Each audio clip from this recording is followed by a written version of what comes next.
From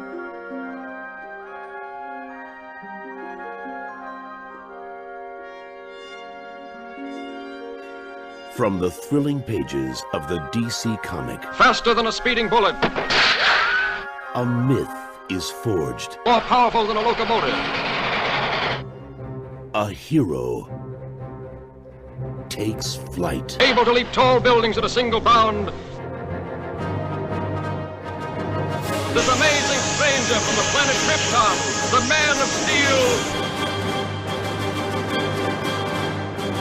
Superman.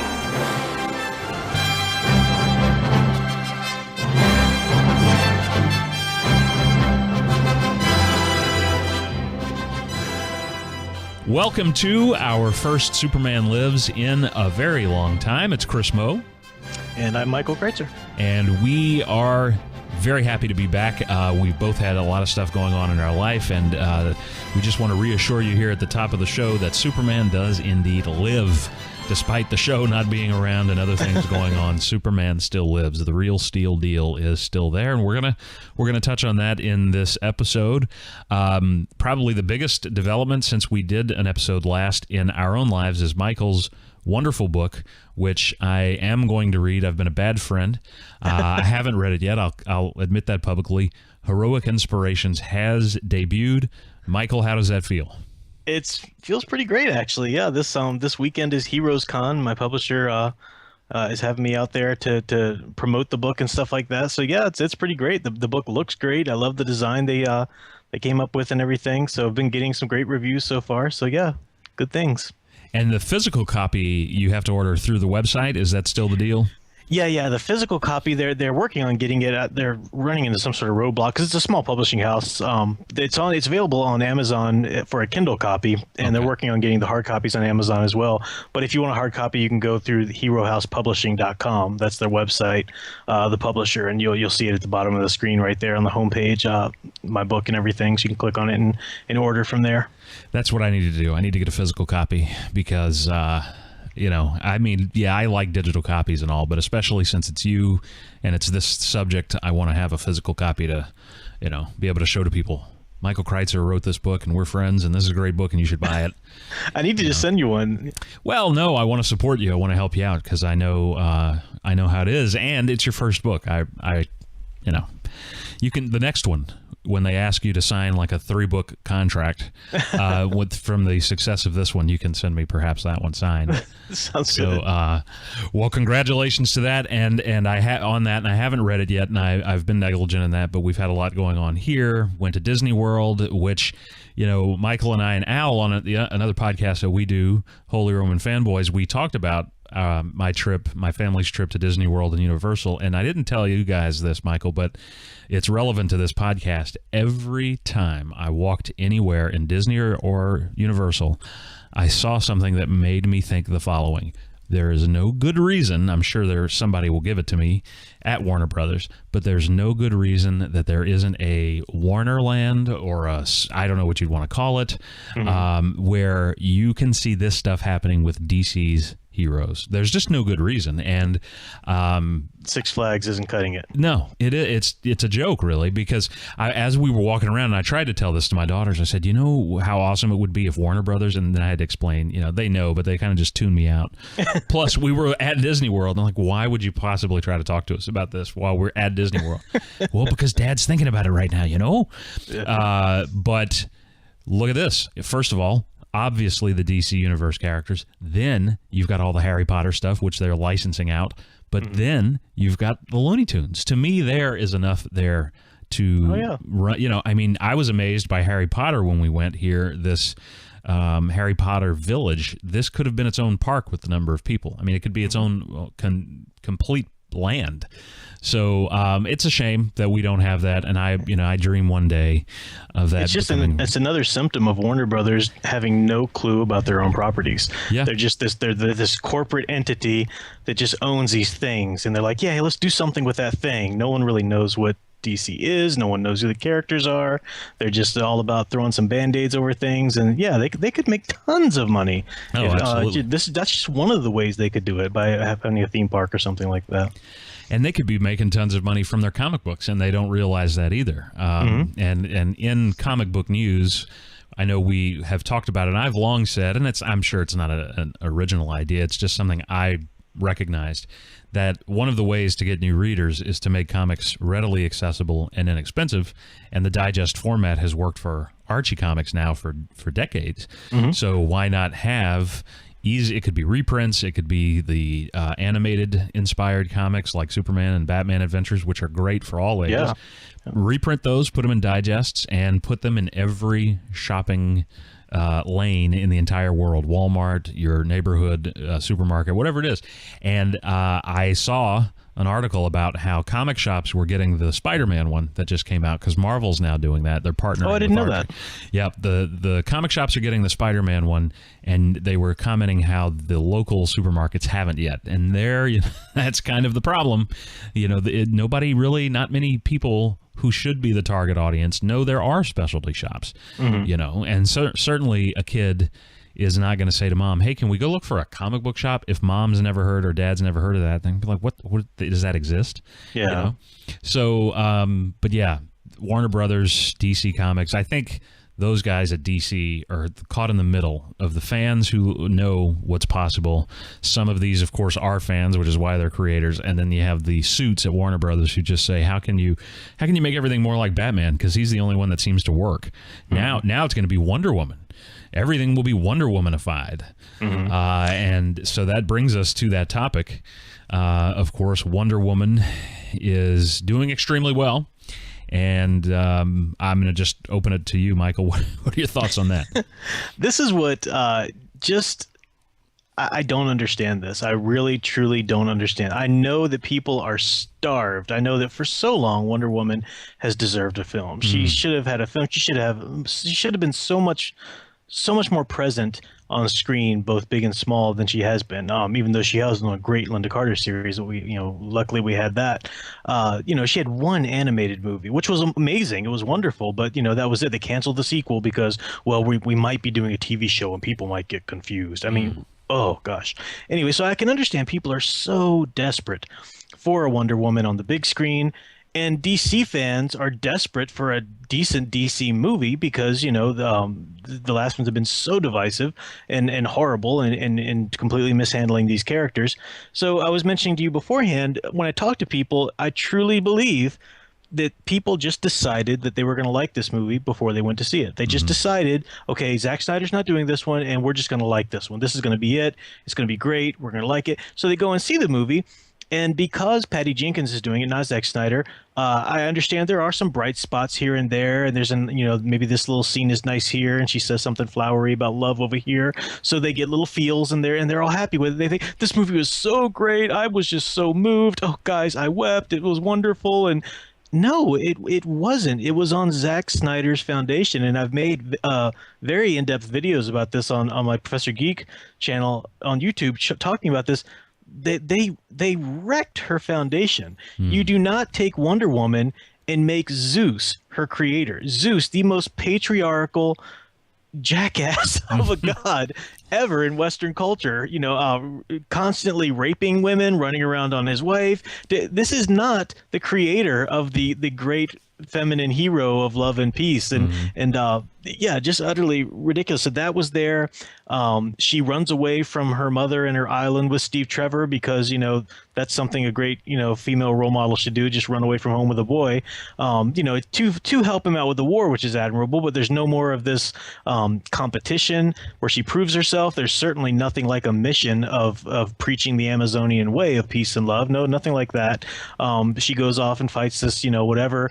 From the very beginning, she's intent on killing Ares, and she ends up killing the wrong person first, which is that's great, and then she kills Ares only to adopt his worldview. He tells her that men will never be able to be saved; they'll always be going back for war. And what does she do? She buys that, because we see at the very beginning of the film, in the trailer, you even saw this, saying that I believe that for a long time, I just believe that there's no point to show light in the world. The darkness is too great to overcome. And people have tried to explain this away or tried to justify it because the film is trying to justify it. The film, the producers, they the filmmakers know what they're doing. They decided, no, we're not going to scrap Zack Snyder's foundation. We don't want to worry about the work and the money or whatever that was. So they made that conscious decision. They decided, you know what, let's just forge ahead. Let's slap a bunch of smiley faces over top of it, and eventually people will just shut up and get over it.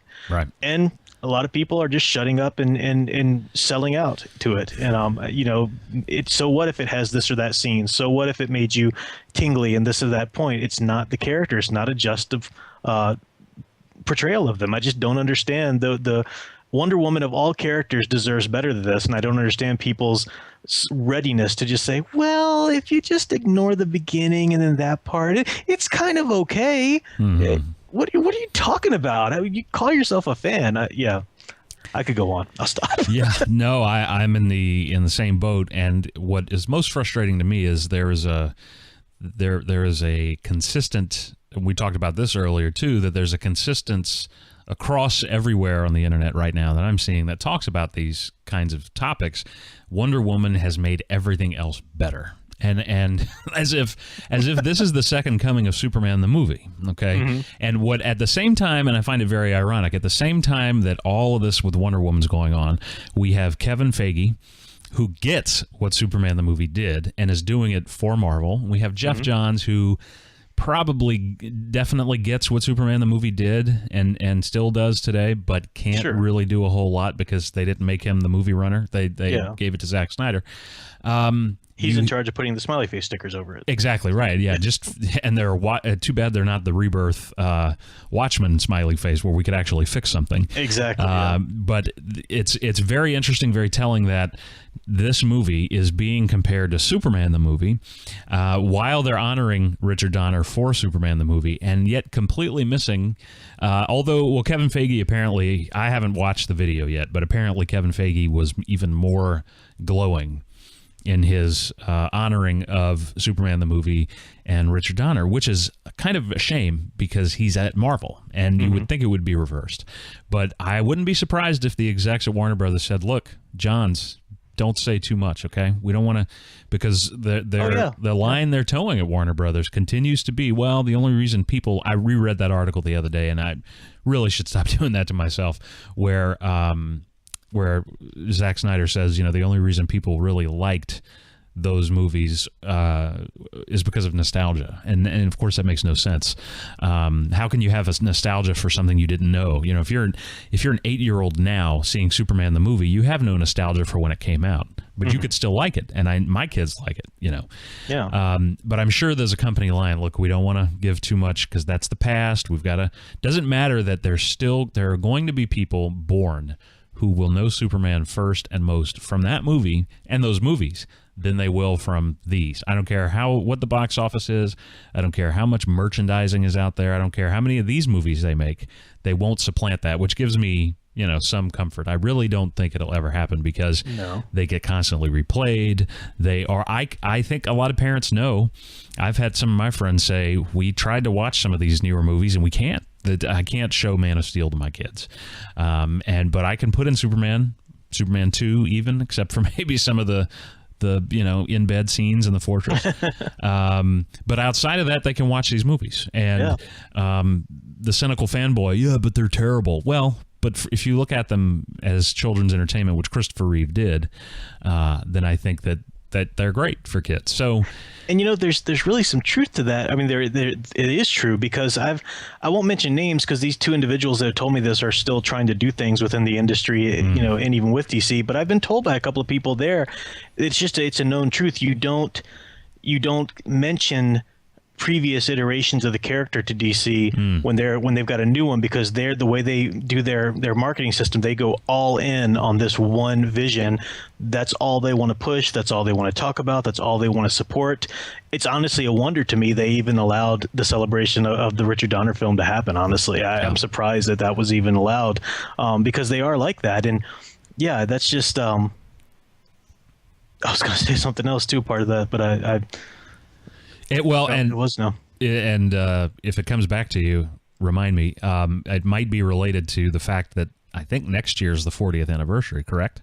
Yeah, Superman the movie, and I'm wondering just what treatment it's going to get, because if we look at the I mean, I'm still stinging from what we saw in 2013 with the Superman 75th anniversary. Everything they seemed to focus on was, well, the big thing we're going to use to celebrate 75 years of Superman is our new movie that deconstructs Superman. I know. And I thought, oh, no. And yesterday, we have to mention this. Yesterday was Superman Day. And I got to be honest, I woke up not knowing that, and I saw an article and decided to write one myself for our radio station websites. Superman Day began with Man of Steel. And as negative as that is, I think we should claim it and celebrate the iconic Superman. So, I wrote a post that kind of gave some facts about Superman people don't know, and defended the trunks even. Nice. And had a great Getty Images pic of the Christopher Reeve Superman suit, just the suit on display in that story. So, at the same time, I went to DC Comics message board, or not their message board, their site yesterday. No mention at all of Superman Day. They're the ones that started this 4 years ago. Nothing. Do you know what's all over the front page? Wonder Woman. Wonder Woman. So they're constantly rewriting the narrative, and they're going to continue doing that. And so we're going to come up now on Justice League, right? Discuss Justice League will be in November, and I have a feeling this is going to spill over. And as we talked about before, too, extensive reshoots have been done, and apparently rewrites. And as we've talked about on this show before, the only way that could really do any good is if it is a continuity rewriting event.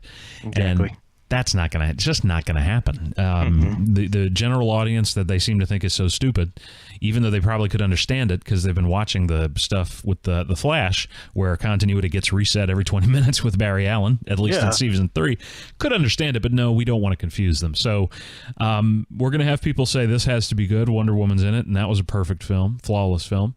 And the rumors I consistently hear, and I've read here and there, Superman's return will be very similar to what happened in Earth 2, the New 52 version of Earth 2. And if you're not familiar with that, anybody who's listening, Superman on that Earth, there is an invasion by Darkseid and Steppenwolf, who we know is the villain of this movie.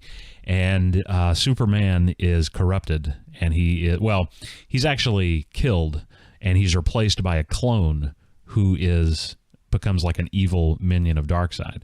So I can see them easily having him come back evil. He's resurrected by Steppenwolf, in a mother box, and he is now. They're going to have to.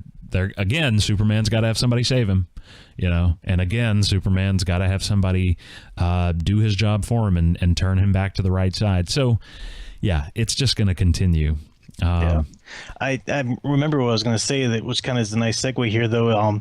The thing that gives me hope about all of this is that, as you were saying, the original iconic versions of these characters, they will still be there in the end. Warner Brothers can huff and puff and market, and all the fanboys can go crazy as much as they want. But it's when you've got one made of straw and one made of brick, So the iconic characters will still be there. One of the evidences of it, I think, is how desperate and insecure you see Snyder fans on the internet. I mean, let me explain to you this way. When I went to see Guardians of the Galaxy 2, loved it. Thought it was just great. Wonderful, fun film. Talked about it online, how awesome I thought it was. Now, there are people who picked it apart, who really didn't like. I could care less what these people said online, because I know it's just simply not true. I mean, it wasn't a perfect movie, but it was an amazing film. And anybody trying to, this was the downfall of Marvel, whatever, that's just, that's the win to me. I don't care. I couldn't care less about that. But turn this around, make it a DC film, and somebody states their opinion about how the DC film isn't good. 20 Snyder bros are just, constantly on the threads and, oh, you're wrong because this and this and this is it. That's desperation. That's insecurity and desperation that pushes that. So that's evidence of the ephemeral nature of this ultimately, I think. Right. I think you liked, because I seem to remember you liked this comment. There was somewhere on Facebook where somebody wrote something about Man of Steel, and I said, Man of Steel, put simply, is not a Superman movie. Superman's not in it, and it's awful. Yes. And I got very detailed. And this one guy, a Snyder bro, I love that, he comes in and says, you couldn't be more wrong. And I thought long and hard. In fact, I left that for a few hours. Like, how do I reply to this without how do I not give him the upper hand? How do I not seem like some kind of, loon who's just going to tear him down? So I came back with this. Really, why don't you go ahead and tell me why I'm wrong? Never did he do that, because he couldn't. Yeah, it's just there's no way to really defend it, I think. And it was interesting that he never had a comeback for that. And I had a couple of other people like and agree with me. But, in this argument, well, it's personal opinion. It's personal opinion, but as I said in my episode of The Big Show 2 weeks ago, there's personal opinion, but there are also facts. I mean, you almost get into the realm of faith here. But, at the end of the day, there are things that you can't prove, but then at the end, there are also things that are pretty substantial. You can look at the proof of them. And when we're talking about something like this fictional character, there are things that have had precedent over much more time than they didn't have precedent. Mm-hmm. And when you look at that, that's the character. I mean, that's really, would you judge a child and say, well, when you were 3, you did this, that, and the other, but now that you're 70, I'm going to judge you on how you were when you were 3? Well, of course not. If consistently from 4 to 75, let's say, you were this way, well, that's kind of, and of course you wouldn't be, but it's an example. The bulk is what we look at, right? And this whole deconstructionist thing has always gone back to, well, it's justifiable because Superman has killed before in the Golden Age, which, by the way, not nearly as much as people make it out to be. And, he did it in Superman 2, which I had a guy the other day on another post, and I moved on. I didn't even get involved. You can't attack Man of Steel because your pal in Superman 2 murdered Zod willy-nilly. And I thought, no, God, please, I'm moving on. The deleted scenes, people, it's just not even an issue. Well, it's not even, I don't even, because the argument, well, the deleted scenes aren't canon. Yeah, but the reason those deleted scenes were deleted is because Donner was taken off the movie, right? And they put in Richard Lester's version. So that argument doesn't hold water for me, because Donner's intent was not, So because that whole movie is really 2 movies, I don't think you can use it wasn't canon because it wasn't in the movie argument. So, this deconstructionist is going to continue, whether people want to say Wonder Woman is super faithful or not. It isn't. And I hope people listening to this who might be disagreeing with us will hear us both saying we recognize there might be good stuff in here. I watched Man of Steel. In fact, I've been going back because it's popping up in my Facebook history, all the stuff that I was excited about for Man of Steel. And I was ready to forgive a lot. I mean, if I could read Electric Blue Superman and still see that as Superman, obviously I'm okay. Now, I'm not okay with it, but I was willing to forgive no trunks. I was willing to forgive that basketball suit. I was willing to forgive the receding hairline Superman. I was willing to forgive no love triangle. But if all of that was the only problem, we'd be talking about something very different. But the core of the character is gone. And so Michael and I aren't bashing it all, throwing it all outright. Somebody once asked me in a message board, is it possible for you to say something positive? And I listed everything that I could think of that was positive. And I can do it for Bad Fleck v. Not So Superman. And I haven't seen Wonder Woman, but I've seen scenes from it. And what I've seen, what I've read, I can say, yeah, that looks like it's pretty good, but it's context, and it can't be separated from that. People arguing, well, Wonder Woman on its own is a great movie, but it isn't on its own. Superman the movie can be judged because it was the first, and it didn't have any other universes that it was part of. This is part of a universe, and not only that, but from what I understand, the opening of this movie takes place in the present. Yeah, and you can't even stand it on its own because the opening and the ending, like you said, they're part of the universe.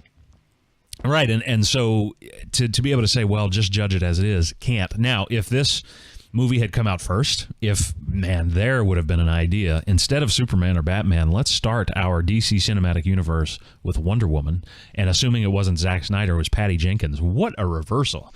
What if this movie would have come out and it was the iconic Wonder Woman and this launched the DC Universe? Patty Jenkins would be Zack Snyder.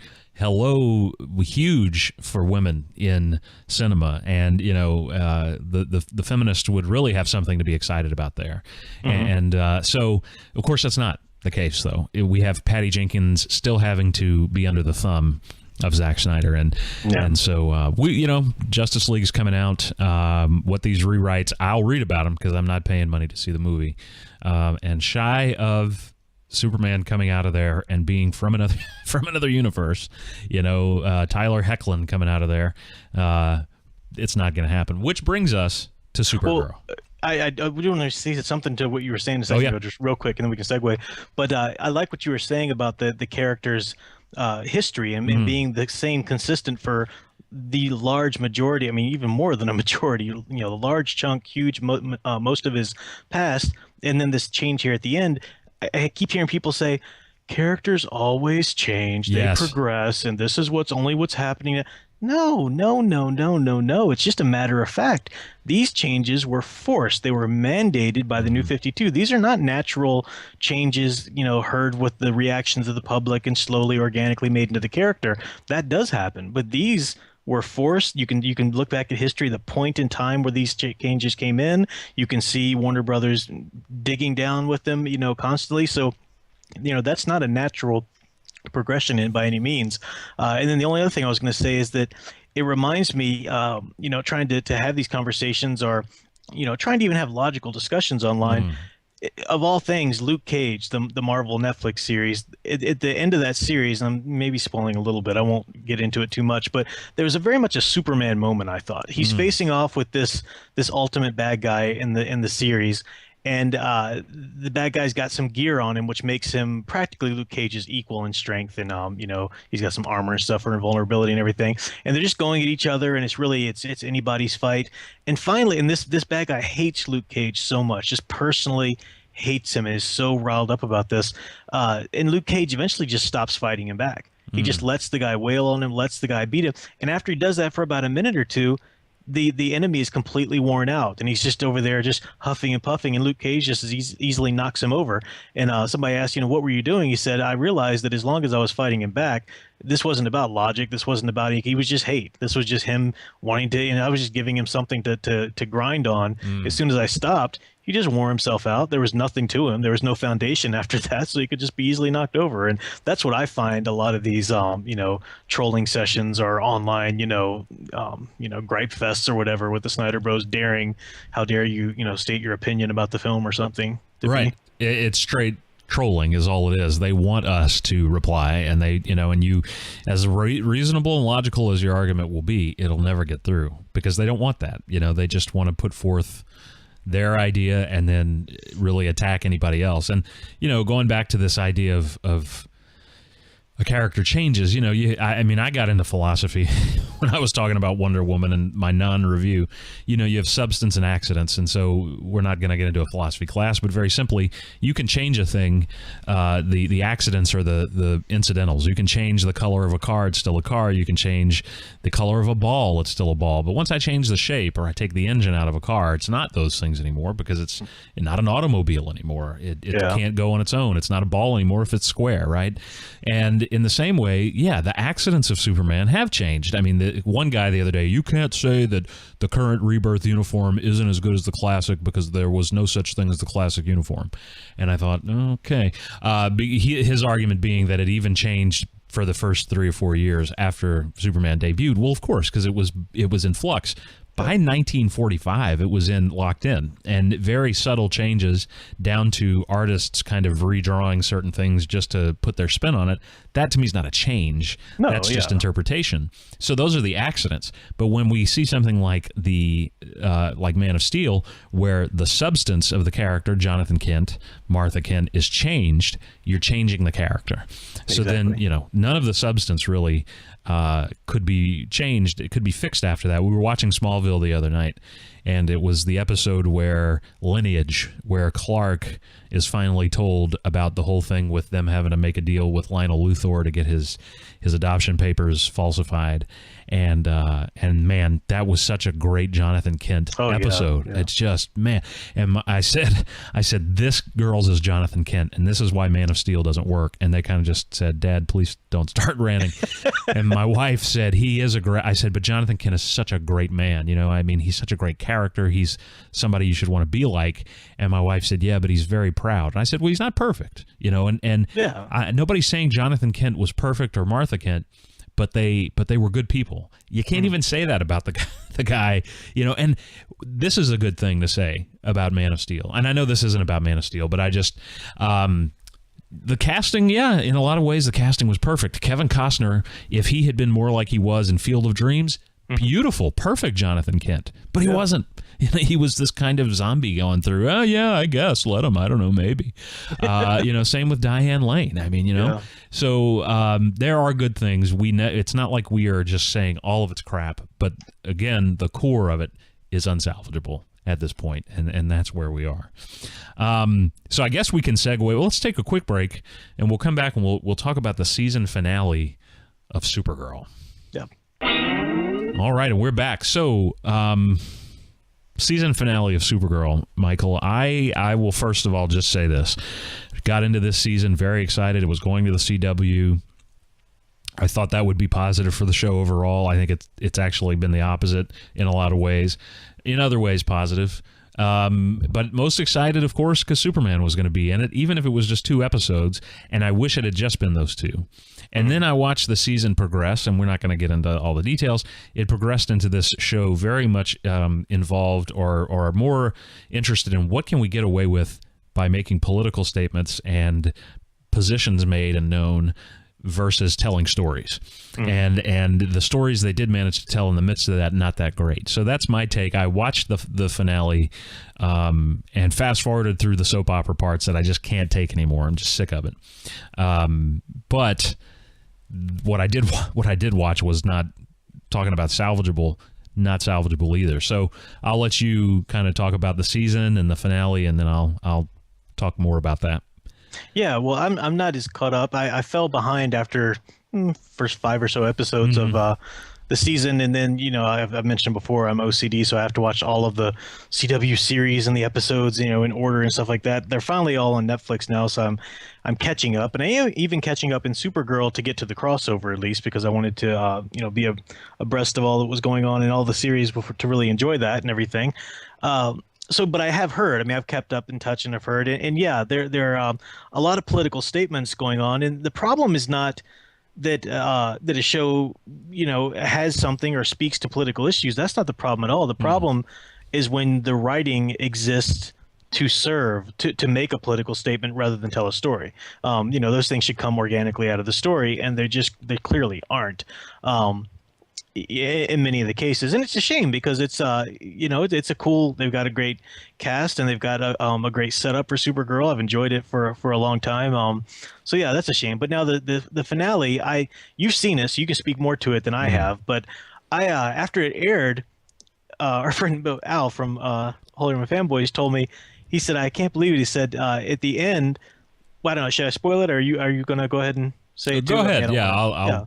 Yeah. So she faces off with Superman because he's been made to think that she's Zod. He's under some sort of mind control and made to think that she's, General Zod. So he's fighting her full strength. I mean, Superman doesn't have to hold back when he's fighting against Zod. If there's any of his villains that he can go full force on, it's Zod. So he's doing that to Supergirl, and apparently she relatively handily takes care of him. And then he tells her, yeah, you're better than me. You're the better hero or stronger or whatever. Now, that's a very Superman thing to say. It's not a character for him to say. Of course, he'd want to build other people up and build her up more than him and stuff like that. But my understanding is that the episode just kind of backs that up, and just the episode, the context of it is, yes, Supergirl, she's more powerful, she's the better hero, she's our one going forward. Goodbye, Superman, you were fun for a crossover, but Supergirl's the one, which is just the wrong dynamic. That's the wrong relationship. That's the wrong context. That's not Supergirl. Right, and the way it's done in this episode is, and I stopped watching right after the 2 or 3 episodes after the crossover. So in the last few episodes I saw where they were getting into the alien bar thing, they were getting into McGann being in there, her being a white Martian, and the blood transfusion. A lot of Alex and Maggie stuff, and then of course Mon-El, and so this predated the Mon-El Mixus-Pitalik stuff because Mixus-Pitalik came in, and so I watched this knowing kind of some of these storylines and being familiar with it. What I was astounded by, because I'd read here and there about it, and you told me about it, and I thought it seems so out of character for this show to have done this, so I've got to watch it, and of course it's all up on Netflix. And so what happens is essentially they put Supergirl in a situation where she's defending the entire Earth against the Daxamites, who are essentially Kryptonians with different weaknesses. And she has to fight Terry Hatcher, which, why make Terry Hatcher a villain? She's, come on, man, that's Lois. But has to fight her. They have a brief fight. But prior to that, of course, she fights Superman, and he thinks that she's Zod. And what really disturbed me before that scene that you mentioned was he says, I've had enough of you, Zod, and I'm going to do whatever it takes to stop you this time. And I thought, no, that's really out of character, because the only thing that would be the Phantom Zone, right? It would be taking him to it wouldn't be killing him, but that was implied, and that really bothered me. Plus, like you said, the implication is if he's fighting, in this case, to kill Zod, which is where I think they meant to go with that statement, which could have been just completely left out, then he would be wailing on her at full strength. And Supergirl, and this is not just nitpicky comic book stuff like, oh, well, he should be stronger. No. It has to do with character.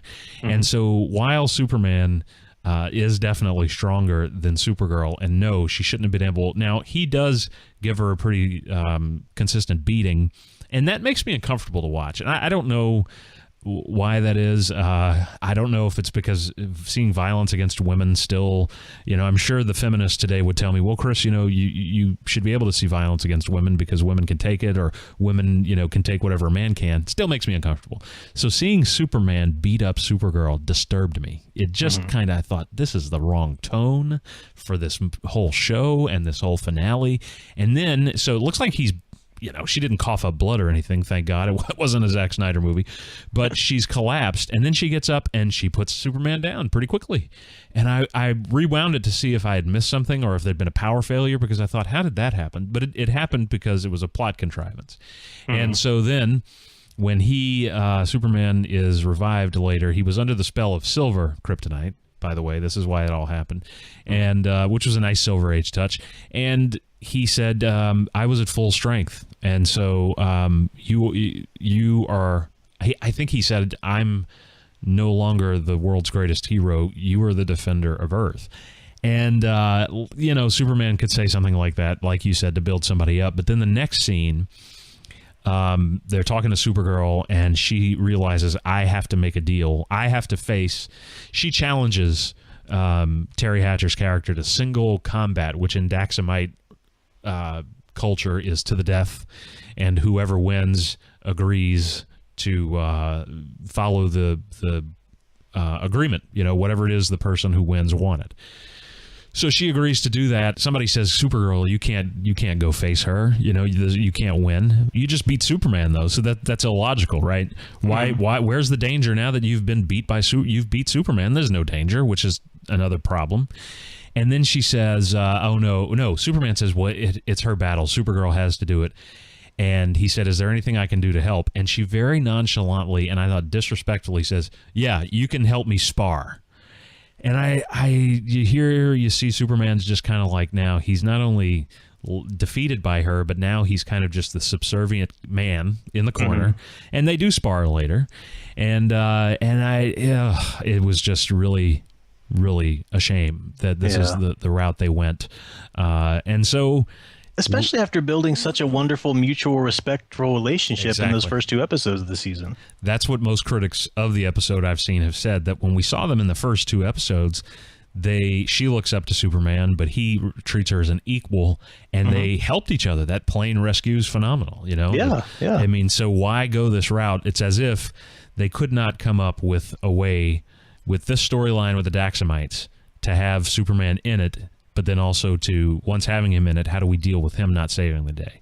And there's a lot of ways around that. One, you don't have the Daxamites in it. Two, you bring in Lead for earlier. Three, you have Superman off Earth. I mean, there's so many ways around it. It's almost as if this was something they consciously did. We're going to set it up as a mutual thing so that later we can show that Superman is even better than Superman.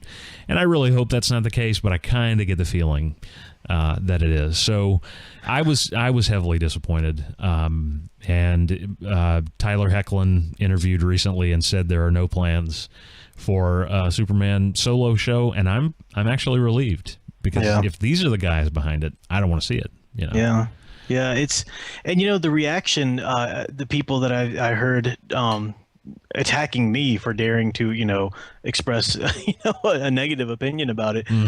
Again, it's just that idea. It's kind of like the Wonder Woman film where you just have to, here's the perspective. You need to understand that the audience for this show is blah blah blah blah blah, whatever, just kind of silly defenses for it, but they really boil down to, I mean, if the character in the universe, and if it's just all not that important to you, if it's not important enough to you to demand quality, and if you can just kind of pick and choose and enjoy a cherry moment here and just whatever, I'll look over the best. If that's if that's the level of importance it is to you, then fine. But these characters mean something to me deeply, and you cannot say that they mean something to you that deeply if you're just going to be willing to look over all of this nonsense, and again, too, how dare you express your opinion about it? We're not chasing people down. We're not chasing Snyder fans down to their homes or whatever. And you sit down and listen to me, and I'm going to lecture you. No, if you're listening to this podcast, you clicked on it. You know, that's right. But how dare you say anything? I can't handle that somebody out there is saying something bad about the film that I loved or whatever. I mean, that's, again, it's just that sort of childish desperation that we see it with the films, and now we're seeing it with Supergirl a little bit. So it's unfortunate. I'm still, I mean, I'm like you. I don't have really any hope. I don't think there's any way to redeem it after that. I mean, they, once you mishandle Superman, for me, as you've said many times, once Superman's gone, the whole universe crumbles. So if there's really no, for me personally, there's no hope that maybe season 4 will be a little, or season 3 or whatever will be a little better. No, if you crumpled Superman in that universe like that, even if he's not going to be in the shows anymore, I'm just not interested. Right. Yeah, and I mean, unless it was a dream sequence, which it doesn't fit the story, there's no way to really get around that. Where do you go after you beat Superman? Where do you go from there? If you're, you know what I mean? Like, how do you... So, in the spoiler here, in the very end of this finale, Supergirl flying around lamenting Mon-El, which I won't spoil, because that actually, the Mon-El storyline, the way that ended, was pretty well done. So I'll not spoil that for people. But we then shoot to Krypton, and we see Kal-El being put in the ship, launched. Then we see Kara being put in her ship, later launched. Then we see another kind of, I guess, castle or some kind of building on Krypton. It looked very ominous. And there are these hooded people putting a baby girl in a ship and sending it off into space. What? And I thought, so you had Superman defeated.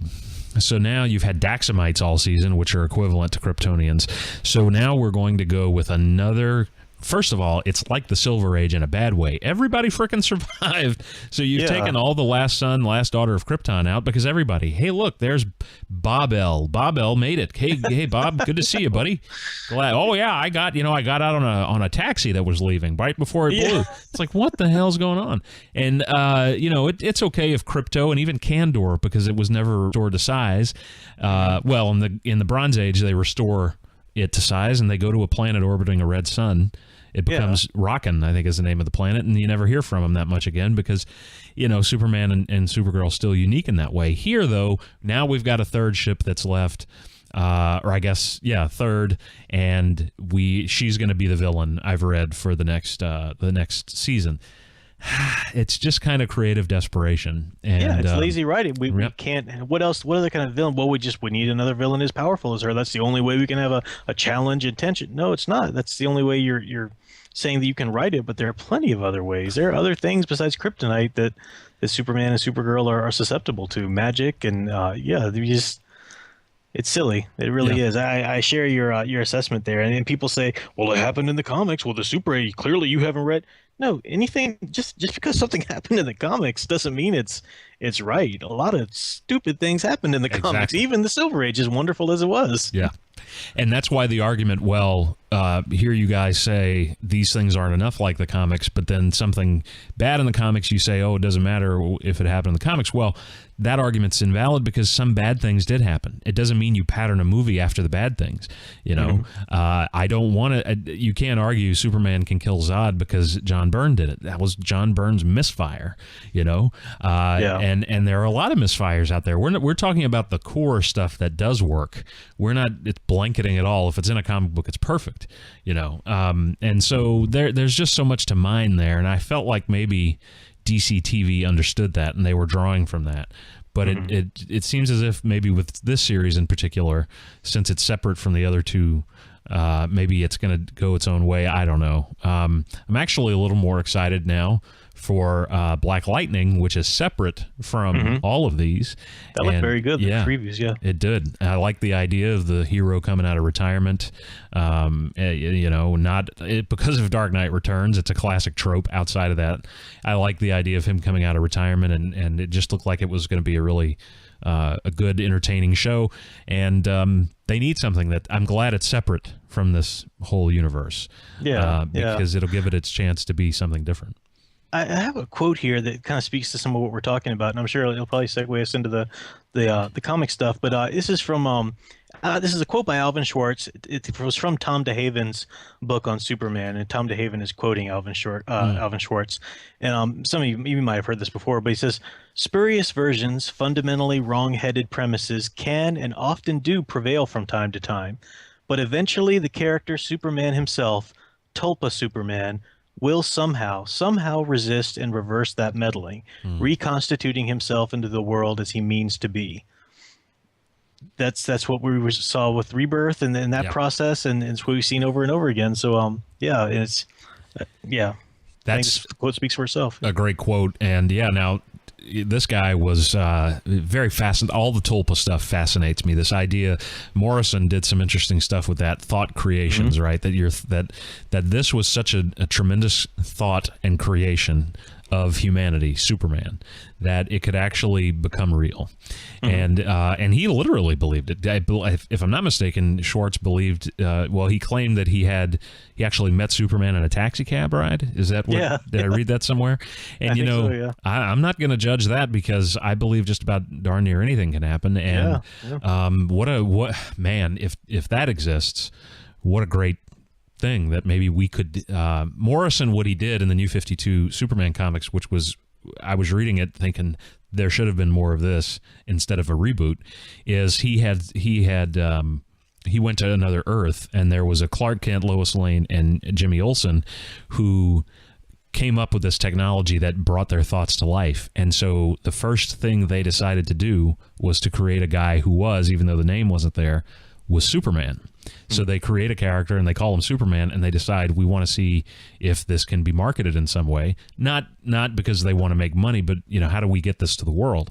And what happens, they go to a number of executives, and the executives pervert their creation and turn it into Super Doom, who is this demonic killer version of Superman. And it was a genius commentary on Warner Brothers and all that. And so so Superman, thankfully, hopefully, in the next, I don't know when, it could be 20, 30 years, will revert, and I just hope I'm alive to see it. I'm hoping by the 100th anniversary, which is, coming up. Well, not coming up, but I mean, it'll be here before we know it. I'm hoping that we'll have the iconic Superman back. I still think, and that brings us to our next topic. Let's take a quick break, and we'll go on to that there. Sure. All right, we're back. So talking about the iconic Superman returning in the comic books, some of the news that we've kind of missed, and we could dedicate an entire episode to this probably, but we'll just touch on it briefly here. There was an announcement, let's see, when was this? Back in May, about a new series called Doomsday Clock. And I remember reading about this before reading the issue that has the teaser in it that leads up to promoting it, and I thought, oh god, what is this going to mean? And what this is, if you haven't heard about it, anybody listening, this is a storyline that Jeff Johns and Gary Frank are working on. It's going to hit in November, which is also, not coincidentally, the 25th anniversary of the death of Superman. So of Superman 75. And so this story, essentially, I just want to kind of read a couple of the highlights. This is from Sci-Fi Wire, and they've done a nice itemized list of kind of the key points. This isn't a Watchmen sequel, which is good because I don't think anybody wants that. You have the devotees who say no one else can do anything with these characters. They're sacred, like as if they're religious figures. You know, I mean, there are even comic books about Jesus. So if you can have a Jesus comic book, I think you can have a Watchmen sequel. But anyway, that's me. I don't want to see it though. You know what I mean? But I think you can use the characters. They own them. This is a standalone story. So Johns says there's no crossovers, which I think is great. I know a lot of people are very relieved they don't have to pay for more crossovers. He said, we had no interest in doing a crossover. We didn't want to see Dr. Manhattan facing off against Superman in Action Comics, with all due respect. And he said it's not about that. It's about something different. It will have an impact on the entire DC universe. It will affect everything moving forward, and everything that has come before. It will touch the thematic and literal essence of DC. Now, what I like about him saying this about Action Comics is the timing. From what I've read here and there, Bleeding Cool says they've added issues to this, or they've expanded the story a little bit for Doomsday Clock, and it's going to end the same month as Action 1000. So I don't want to see, he's right, I don't want to see Dr. Manhattan in action, because that should be completely Superman's story. I think they need to do something very special for the 1000th issue. And I have my ideas about what that could be and should be, but I'm sure it may not be that. But the idea that this is going to touch on the thematic and literal essence of the DC universe is perfect, because there's only one character who can do that, and that's Superman. He is the thematic heart of the DC universe. He says that there will be a focus on Superman and Dr. Manhattan. Dr. Manhattan has a huge focus. His reasons for being there, what he does, ultimately have to do with Superman. So that means all of Rebirth is about Superman, which I really think is great. And we've seen that, borne out in Reborn, right? At the end of Reborn, we see Mr. Oz talking about is he going to like all of these changes that Superman and his love for Lois have brought about. And we have a little shot of the moon of Mars there. He said there are many, many more characters to be involved, but it's a bit early to discuss. Well, we know Batman will probably have some appearance, right? Sure. And I'm hoping Wally West. So he said the origins are when Rebirth kicked off. I talked to Gary, and we had a really interesting story with Dr. Manhattan and his point of view. And so that's going to be at the heart of this. And this is interesting that this is more of an olive branch. He said there are extremes everywhere on all sides politically right now. I feel like people more and more are separated. They don't figure out how to make life better together. They just pick sides. And he said this is a story of exploring extremes. So you have a character of Superman who is the best of humanity, and I'm paraphrasing here, but then you have a character in Dr. Manhattan who was human but lost his connection to what that is. And so the interviewer asks if Rebirth brought hope back to the DCU, will the grime of Watchmen infect it? And John says that's exactly the point of the story. Will it and can it? And so this, to me, really sounds tremendous. The fact that Superman is at the core of it, of course, they released the promotional image, which is the Doomsday Clock from Watchmen, but where the midnight would be is the S-Shield. This has gotten me more excited than anything recently. Absolutely. And there are some people saying this is going to be maybe terrible because Superman, there's a quote somewhere, I was trying to find it, something about Superman doing something he wouldn't normally do, but I don't think that's the context of it. But I mean, this is what I've wanted to hear somebody say about Superman, since the things went off the rails in 2011. So I want to trust, I want to believe that Jeff Johns is going to do it. Yet I also know his involvement with other things. So what are your thoughts, Michael, on? I'm very hopeful about this. overall, in general, as of right now, I have to say overall, I'm very satisfied with Rebirth. Now, that doesn't mean that things haven't happened here or there that I'm a little concerned about, or a little, I think that could have been a misstep or whatever. Thus far, nothing's happened that I don't think can, or that I'm thinking won't be undone or won't be, all wrapped up nicely in the end. And in Superman's case, you look at thematically what they've done is, when he first came, into Rebirth, with the Action Comics, I think they're fighting, facing off with Doomsday there for an issue or two. That was wonderful because you got this sort of symbolic reliving of that death and rebirth, of Superman coming back, because then who's the next villain he fought? The Eradicator. So he was kind of, reliving those villains in that order with his new family and in this new context. So it was kind of cool to see them cover him, take him over that old ground, but in a new way in this Rebirth fashion. And now in Superman, I missed this last week's comic run. I'll have to get those this week. But the last I read of Superman was Manchester Black's reveal, has John there and is talking to him. And that's a perfect character, because the conversation that Manchester Black forces in a Superman story is extremely relevant today, and I think we need to have that conversation again today about what's too dark, should Superman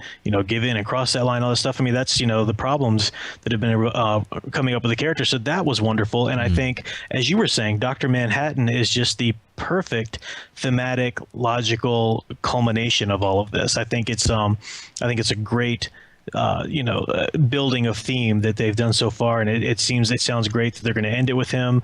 I'm hoping, of course, as with anything, I could end up horribly disappointed and having something else different to say about it, but as of right now, I'm really hopeful about it. I hope that's not betrayed. Right. I'm the same way. I mean, I really have an overwhelmingly, when the news hit about this, I was subbing at I'm going to confess this because none of the people at the school board are listening.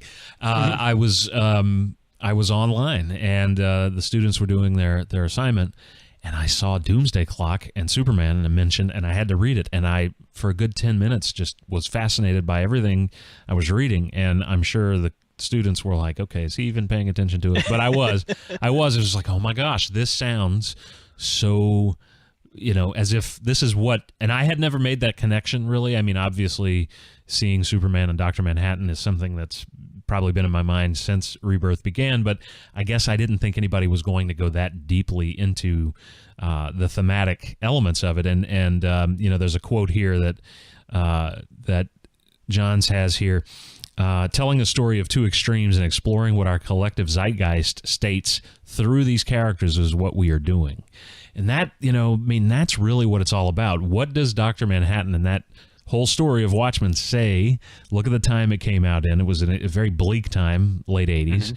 The Doomsday Clock is part of the story because that was a legitimate fear. I mean, there were people who wondered, are we going to just all be incinerated in nuclear war with the Soviet Union? Is that something that could happen? And at the time, yes. And then here with Superman, who is a character created in another bleak time, but instead of being a bleak character, he was made as an empowerment. He was, if you look at the history of both Superman and Batman, you have rampant urban crime, organized crime. We're pre-war, but you still had World War I fresh in people's minds.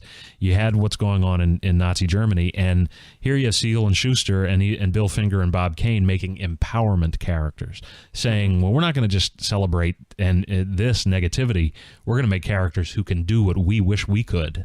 And that's what Superman is. I mean, he is at the core the person we wish we could be, and who could do the things if only we had that power, we would be able to, to be better. And and the lesson there is we don't need the power, and that's what the character empowers us to realize. So it just seems like this is going to be perfect. Of course, we don't know the story. We haven't read it yet, but the fact that it is Jeff Johns, and I've seen a lot of animosity toward Jeff Johns and the DC Comics message boards here and there, but I guess I don't understand it. I mean, I know that people keep saying, well, he gave us Infinite Crisis, which desecrated Kal-El and Superboy Prime, and he was part of the New 52. Yeah, I do think there were a lot of misfires in Infinite Crisis. I also look at what he did with Superman after Infinite Crisis, and that was restoring Superman to a place he hadn't been for a long time before then. So, and did wonderful things. I mean, to me, that's what Rebirth has done, getting back to the post-Infinite Crisis version of Superman, which celebrated all the eras and the iconic Superman. So I take that, and I have hope in that. The fact that, I mean, Gary Frank might be one of my top 5 Superman artists. He's just absolutely beautiful. I love looking at his stuff. I watched him sketch the other day, Superman. I was a DC Artists Alley, I think, video from a con, and I was just mesmerized. Like I wouldn't know what to do if I met Gary Frank and then was able to afford and ask him to do a sketch. Obviously, can you draw Superman for me?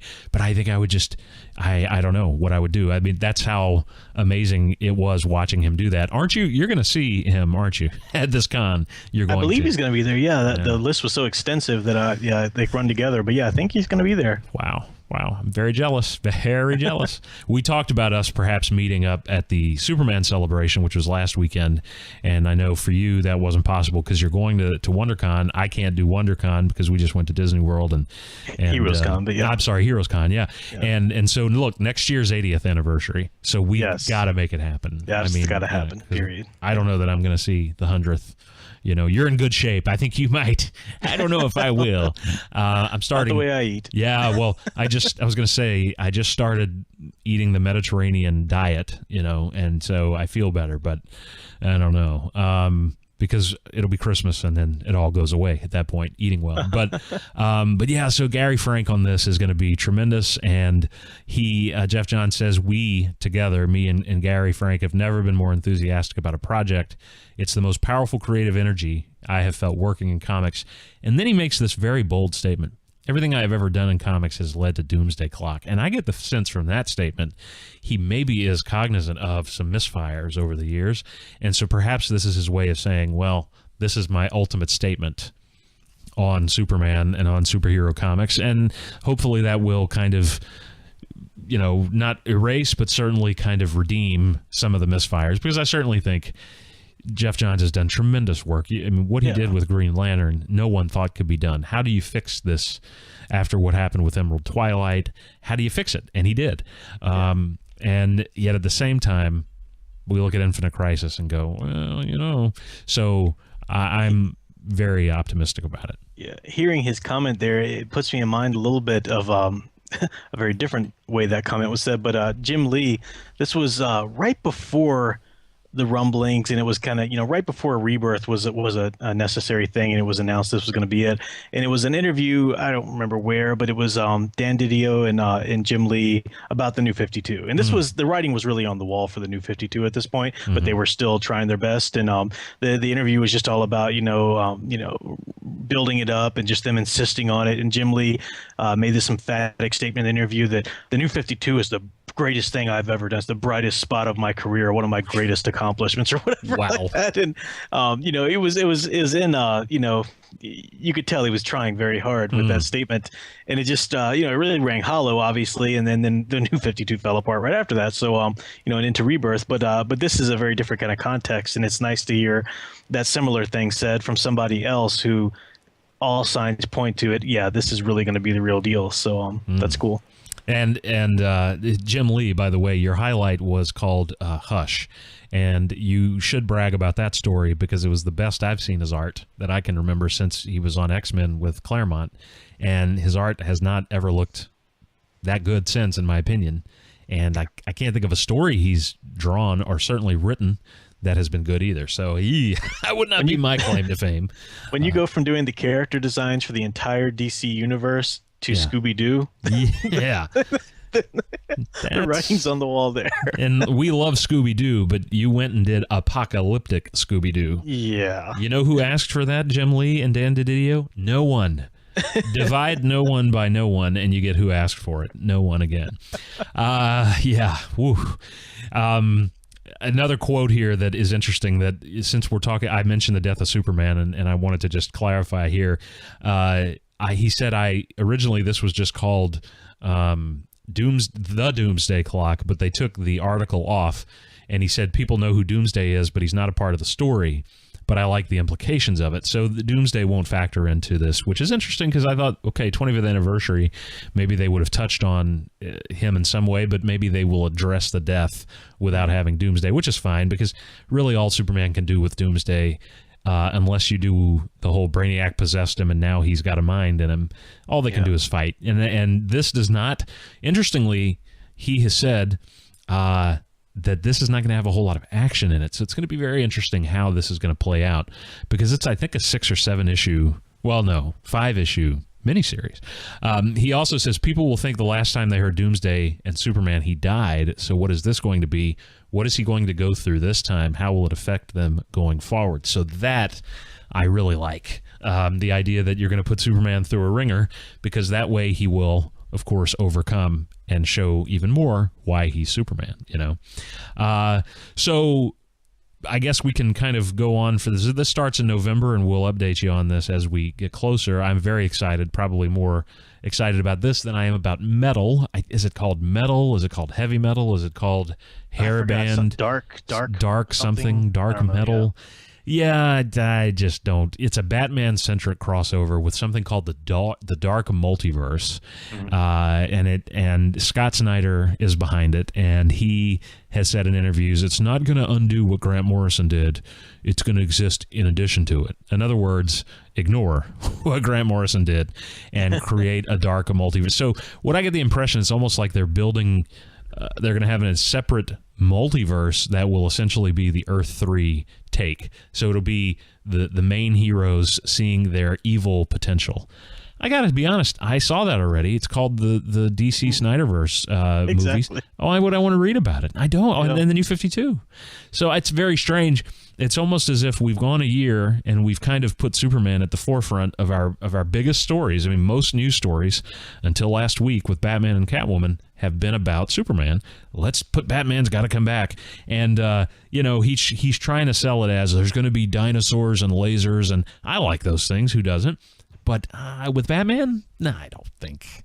And no, he's the only one who can figure it out. He's Batman, and I'm so sick of the God Batman who has mechs that he drives around in, robots, and he wears, I'm tired of Iron Bat.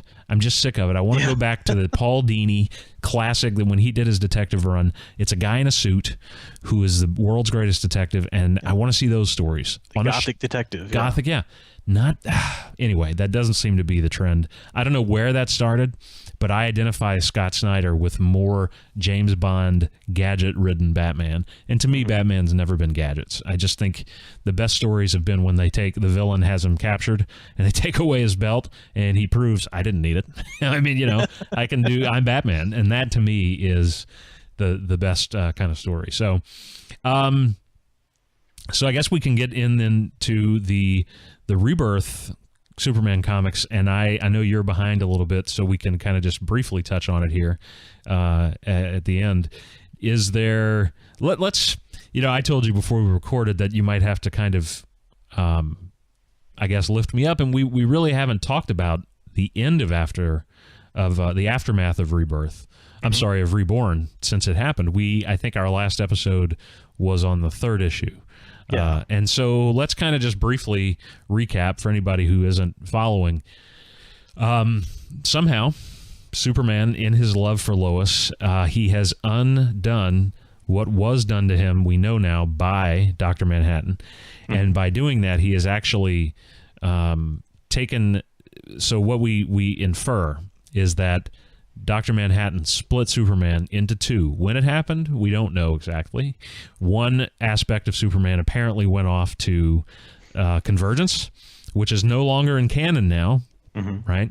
And then the other aspect became the New 52 Superman, had a relationship with Lois. What happened in Reborn was a brand new timeline was created, and not only for Superman, it's very heavily implied in Trinity, where they kind of pick up some of these threads. The DC universe changed again, and I loved that it happened in Superman.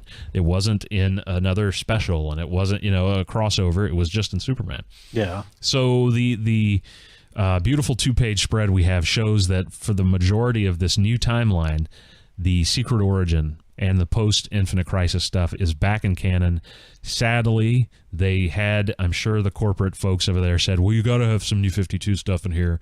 We can't just pretend it didn't exist, unfortunately. So as you and I had hoped, there were some positives they could have taken. They kind of didn't. I didn't see them take any of the New 52 positives, which were few and far between. We don't know if he had the proto suit or not. We do know he wore the trunks, thank God, the classic suit. But he also, at some point, when he had to, Intergang was threatening Lois, and John was born at this time, and so they had to move to California for a year, during which time Superman wore the armor. And so the armor is in canon. Ugh, it's not there anymore. I guess that's okay. Dictator collar. The dictator collar. Yeah, I just, man. I love the idea of it being kind of a smart suit, and I could see it being something Superman would put on.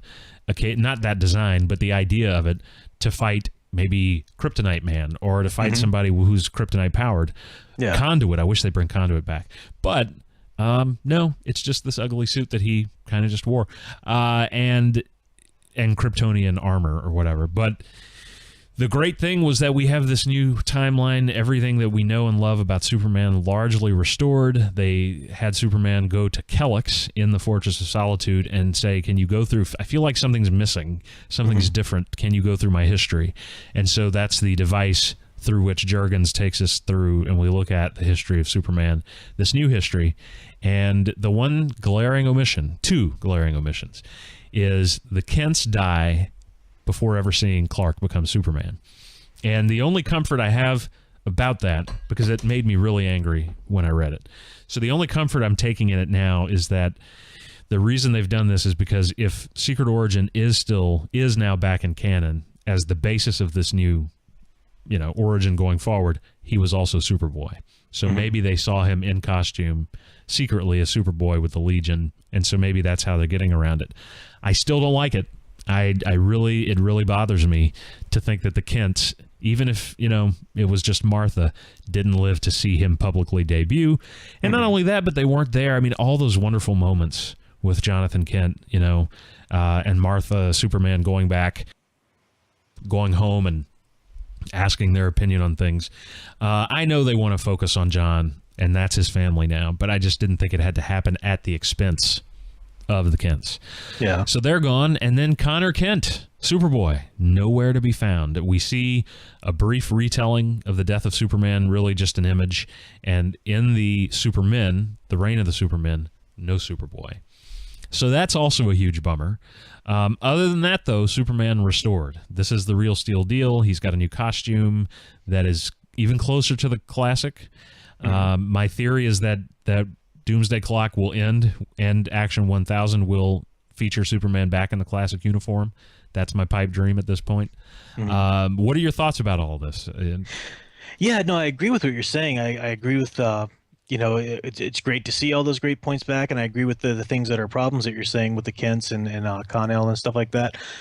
I think, and I might be a little naive in this, I don't know, but what still has me positive and still has me hopeful is that I'm kind of seeing Rebirth, even right now at the state we're at in it, I'm seeing it as a universe in flux. So there's kind of that, like I was telling you about Alan Moore's run on Supreme, which he's trying to pay homage, and he does a great job of the real deal Silver Age Superman, but it starts out with this character Supreme, who's supposed to be Superman, basically, coming back to Earth, and everything's weird. Like everything's sort of morphing and changing, and people's faces aren't even consistent, and these other Supremes from other continuities or whatever, come and find him and tell him your universe is in flux. There's been a reboot or a soft reboot or whatever. Things haven't quite settled into what they will be going forward at this point. You have power. You can help form that and change it, and he changes it to a good iconic continuity. So that kind of reminds me of what's going on here with Rebirth. At least that's how I see it. Things are in flux, because if you look at that timeline that you just described, and a lot of the things that you didn't even mention because there's so much there, it doesn't quite make sense. Nothing quite, it's not really logical beginning to end, putting Superman's history all back together, with this and that included and this and that included too. And as you're saying, Convergence is somehow out now, and they still haven't, to my knowledge, explained what's the deal with Lex, because in Trinity, in the issues of Trinity, he's still wearing the Superman suit that he couldn't have gotten without the new 52 Superman line, unless they're trying to invent something new, which they haven't explained yet. So many little things don't quite make sense yet, and I don't really necessarily see that as just bad writing. I'm kind of seeing it as the whole universe is still in flux. It's still we've had Lana Lang, for example, regain her powers in a way that lets her have powers now, and not getting them from the new 52 Superman dying and stuff like that. So things I think are still kind of transitioning. So that's why I'm not too concerned or too upset about it yet. I'm kind of thinking that, as you said, especially with Action Comics 1000, I think things are going to settle, and we might even get the Kents back. We might even get Kal-El back, and that's what I'm sort of kind of hoping, or at least, as you said, maybe see him as Superboy or something like that. Right. Yeah, because at some point along those lines, we know it's been stated since Rebirth began, a lot of fans started saying, well, so does this mean we're going to get the Legion back and the Justice Society? And we know for a fact that both are coming back. Even Didio had to admit that, yeah, that's in the planning stages. Johns is asked about it often and says, yes, we're working on that. So if you bring the Legion back, and if you're going back to this and I get the impression that from Rebirth and from some interviews and comments I've read here and there, I get the impression that, that universe as it existed post Infinite Crisis is what they want to roll back to. And they want to roll back to that because Jeff Johns in charge of this, and he's now a president of DC Comics. So he has probably been given carte blanche in that regard, and he wants to roll things back to, if you look at it, I mean, as much as I loved the post-Crisis universe, when we got that Infinite Crisis universe, post-Infinite Crisis universe, it really was a celebration of and an inclusion of every era. Absolutely, and so if I can go forward, and I can still have a lot of the Byrne stuff in there. I can still have the death of Superman, which to me you can't ever lose. Yeah. Which now, as it stands, the death of Superman, okay, like you said, some things don't make sense. Well, if Connor isn't there, or if not Connor as much as Cyborg Superman was looking like Hank Henshaw again until getting this stone that restored him to look like himself again. How did that happen? So there's a lot of unexplored territory there. And some people have said on message boards, Dan Jurgens has said this is the official new Superman continuity. It's not going to change again. Why would he? He's not going to say it's going to change again. You know what I mean? Because it probably, there goes your element of surprise. So yeah, I would really be surprised if, certainly Connor, I think, will come back in some form. The Kents, I don't know. To me, they're just such an integral part. I know in the Silver Age that they were with Superboy, but I like the idea of them living long enough to see him as Superman. Yeah. So we shall see how that goes. Anything else post? I mean, the aftermath, the Revenge Squad stuff is really fun. I've kind of found myself flipping back because for a while at the beginning or middle of Rebirth, I really didn't care for Superman as much as Action. Then I got to a point where Action kind of, when they did the whole LaCall guy coming to kill Lex, I was like, I don't know. And I liked Superman a lot more. Now Superman has been okay, but I've really enjoyed Cyborg Superman putting together this Revenge Squad. Yeah, that's been interesting. I still, the character that intrigues me is Blanc, because I was so sold on the idea of him somehow turning out to be Manchester Black. Right. And it just made poetic sense, right? Black, Blanc, white, now he's white, he had the telepathic powers. And of course, now we have Manchester Black in the Superman run. So, I mean, unless there's some elaborate, thing to be revealed, I don't think that's the case anymore. But all of these other heroes have deep, long, all these other villains and members of the Revenge Squad have deep and long rivalries and connections to Superman. But Blanc, unless I'm missing something, he just came about in the Lois and Clark adventures at the beginning of Rebirth. I mean, was there ever any iteration of him in a previous age or something I'm missing? I mean, to my knowledge, that's his first appearance, right? Nope, he was created uniquely for that series, and so since they've kind of folded in Lois and Clark, that whole series now took place while they were out for a year. Yeah. But so we don't really know a lot about his even where he came from, what his motives are. We just know that he wants total destruction. So he's thinly developed at this point, which makes me think he's somebody to watch. You know, Right. maybe there's I find it hard to believe that Jurgens would just kind of just toss him in there, you know, and just have him be with all these other well-developed and long-established rivalries. I'm thinking maybe there's gonna be something up with him. I don't know. I just have my eyes on him. So Yeah, it is unusual, and he was a very cool character because I liked that they could explore this idea, which they did in Lois and Clark, of Superman's no-kill rule and his moral. And this is a guy who wanted to make Superman break that, and of course wasn't able to. But now they're exploring that over in Superman.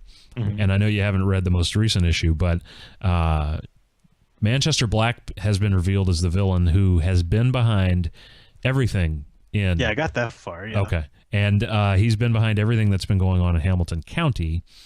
And this, I couldn't believe, got this kind of negative press, but I saw it on various places. People were very upset about Lois's leg. Did that bother you? Oh, yeah, I heard about that too. Again, this is ridiculous. I just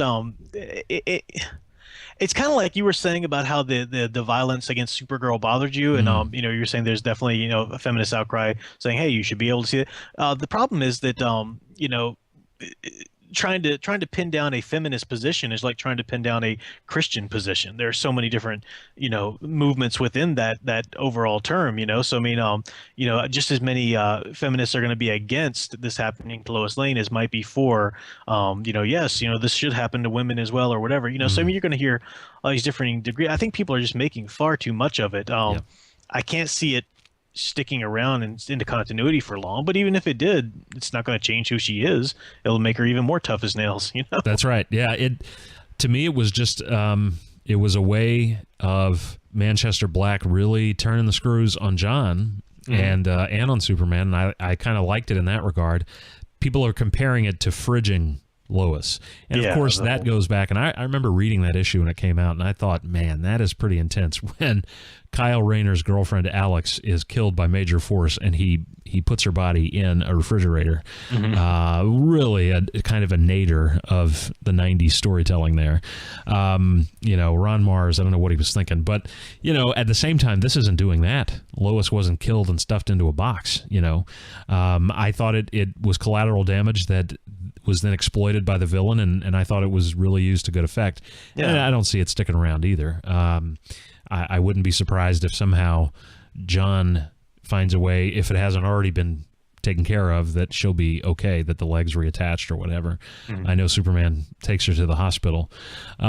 So yeah, the Manchester Black thing, very interesting. I don't know, though, that maybe the reason they brought him back and they're having him explore this notion of Superman not killing and all that is because nobody knew who Blanc was, right?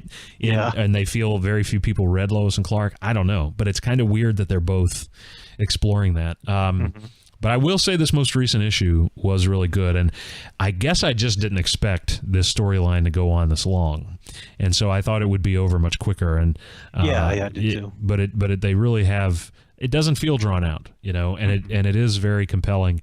The setup for the next issue, really exciting. So I don't want to spoil that for anybody, or for you. Certainly, you're going to enjoy that.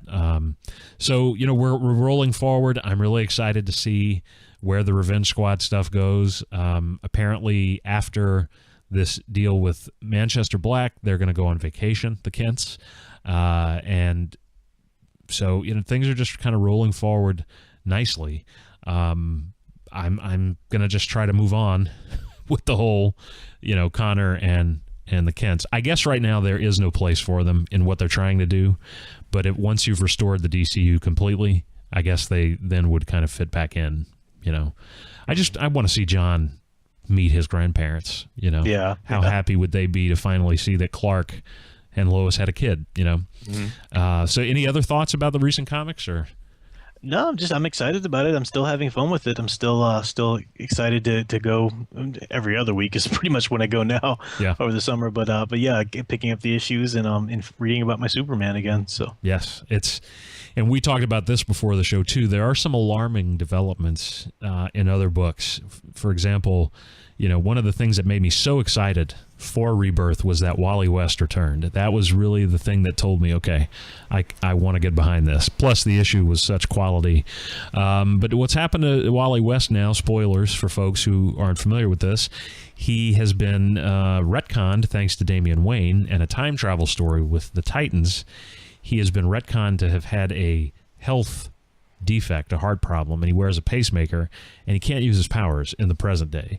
And so that kind of goes back to what you're saying about the timeline being in flux, because even that timeline is now changing again, versus the one that Wally knew when he came out of the Speed Force. So I'm sure they'll undo it. It just kind of gave me a real, put a bad taste in my mouth. Then over in Batman, you have Batman deciding to, as I'm guessing this is a side effect of the button, meeting his dad and his dad telling him, don't be Batman for us. You have Bruce proposing to Selena Kyle. I mean, that worked on Earth too, but I don't know that I see it here. So it seems like some of it's working. I'm just glad none of that's touching Superman, that they're not retconning anything more with him. They've kind of reestablished him and they're moving forward. So yeah. Well, I think that's going to do it for this episode. Do you have any shout outs or any thoughts as we already shouted out my book? I do have I've been hitting hard this summer my YouTube channel, Professor Geek. So yeah, that'll be linked up wherever, that's just easy to find or whatever. But yeah, that's the only other real shout out. Yeah, I think so. All right, check those out, guys, because I watched your video about Adventures of Superman the other day, the Filmation series. Oh, yeah. And really enjoyed it. So go check out. He's got reviews and many different. You'll find anyone will find something they'll enjoy on your channel. So on my part, I'm going to be rebranding The Big Show with Chris Moe. So it's going to be ending in 2 episodes. Michael will be a guest either on the next one or the final episode. I haven't worked it out yet because I don't know what the final episode is going to be. But then it's coming back in a new form, new name. And one of the things I want to start doing is making videos as well in the same vein as the ones Michael makes. It won't be as good. But, I have some ideas for videos that I want to try and see if I can put together. So that'll be coming for me. Episode 74 hits later this week, depending on when you hear this. I will have this up very, very soon, so you'll probably hear this midweek, Wednesday or Thursday at the latest. And so we are going to try to be more regular in our episodes, and we are certainly planning an episode to coincide with Spider-Man Homecoming, which is the next movie that I'm excited about. What a disappointment this summer has been. We got Guardians 2, which was phenomenal. Aside from very nitpicky problems I had with it, it's a great movie. And then we got the Wonderless Woman. Then we got The Mummy, which we've talked about on Holy Roman Fanboy, so you can go listen to that. Don't forget King Arthur. Oh, man. Why Guy Ritchie? We don't want to see Guy Ritchie's King Arthur. No. Go to somebody like Brad Bird or, I don't know why no one yet in Hollywood has sat down and said, let's adapt T.H. White's The Once and Future King. Exactly. That's a trilogy right there. You can see Arthur as a kid. It can be light and fun in the first installment, and then you can get the warfare and the armor and all that in the second. That would be a great shared universe, too. Sir Gawain and the Green Knight have his own film, and that'd be great. But no, we're going to go ahead and we're going to make action horror movies with the Universal monsters. And, I guess they haven't read it yet. I don't know if anybody reads books over there or if they just pay people to read it and summarize it for them. But we are going to do an episode about Homecoming, which looks really good. And I know there's a lot of flack people are giving it online, but I'm ignoring that because I think it's all nitpicky, and I'm excited. And we're going to talk about the Superman Spider-Man crossover that was done in the 70s. Yeah, a lot of fun as our tie-in. So, well, guys, thanks so much for listening, and Michael, thank you as always for being here to talk Superman. And I'm glad to be here. Absolutely, and we will talk to you again soon. Until then, don't forget to look up, because Superman lives. Superman Lives can be found on YouTube, iTunes, the Superman Podcast Network at supermanpodcastnetwork.com, and on the podcast's Facebook page, Superman Lives Podcast. Send feedback, suggestions, and questions to hosts Chris Moe and Michael Kreitzer at supermanlivespodcast@gmail.com. All music featured in the Superman Lives broadcast is the intellectual property of Warner Brothers. Superman and all related characters are the intellectual property of DC Comics, a division of DC Entertainment. Superman Lives is intended solely for the purpose of entertainment and does not in any way profit from its production or content. Superman Lives is a production of Big Show Studios and Iconic Superman on Facebook.